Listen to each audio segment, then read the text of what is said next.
And on to the third set of 3 questions for the end of year assessment. Question 7, part A, find the coordinates of the point where y minus 4x equals 1 crosses the y-axis. I could rearrange that into the form y equals mx plus c, but I don't actually need to bother. If I think about any lines on my graph, where they meet the y-axis is always where x equals 0. That's how we define the y-axis, x equals 0. So I just need to sub in x equals 0. So I get y minus 4 times 0, 0 equals 1, so y equals 1. So my coordinates are 0, 1. Part B, the diagram shows the graph of y equals 2x plus c, where c is a constant. Find the value of k, and you're given this information. So this is a straight line. Once again, it's in the form y equals mx plus c. So the first thing I want to do is find c, my y-intercept. And I can see from my graph that my y-intercept is minus 3. So y is equal to 2x minus 3. I could check that's correct. Once again, if x is 0, y is equal to 0 minus 3 minus 3. It checks out. I now need to find the value of k. So that's the x-coordinate when y is equal to 10. So 10 is equal to 2x minus 3. So 2x is equal to 13. So x I'm dividing by 2 is equal to 6.5.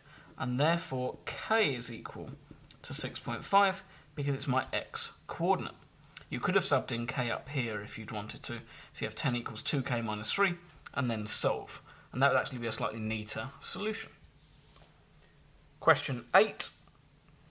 The universal set represents a group of 30 people that visited Paris for a weekend break. You're given some information there. Complete the Venn diagram. So 13 visited the Eiffel Tower. So I know this whole circle is going to be 13. 16 visited Notre Dame. I know this whole circle is going to be 16. And 7 did not visit either of these places. So I know this is going to be 7. Then I need to do some working, because I don't know how many visited both the Eiffel Tower and Notre Dame. I just know the total circles. So let's call the middle section x, and therefore the Eiffel Tower will be 13 minus x in this box here. How many people visited the Eiffel Tower? 13. Subtract how many also visited Notre Dame? 13 minus x. Same argument, 16 minus x on this side. And I know there are 30 people in total. So that means all of these added together, so 13 subtract x plus 16 subtract x plus 7 must equal 30. Because this is the total people being considered. So I'm going to collect my like terms. I have minus x plus x minus x. So I have a minus x. I have 13 plus 16 plus 7. Well, 13 plus 7 is 20. Plus 16 is 36. Is equal to 30. I'm going to add x and subtract 30 to get x is equal to 6. So now I have 6 here. 13 minus 6 is 7. 16 minus 6 is 10. And once again, I just check that that makes sense in my context. 10 plus 6 is 16, plus 7 is 23, plus 7 is 30. 30 people in total, which is what I expect. Second, a person is chosen at random from the group. What is the probability that this person only visited one of the 2 places? So that's either they only visited the Eiffel Tower, 7, or they only visited Notre Dame Cathedral, 10. So there are 17 of those in total, out of the total number of people. So I have 17 out of 30. And I believe for this question, they probably wanted that as a decimal. So I have 17 out of 30, so 0.567 to 3SF, let's say. Knowing MathsWatch, they probably allowed you to write 17/30 as well.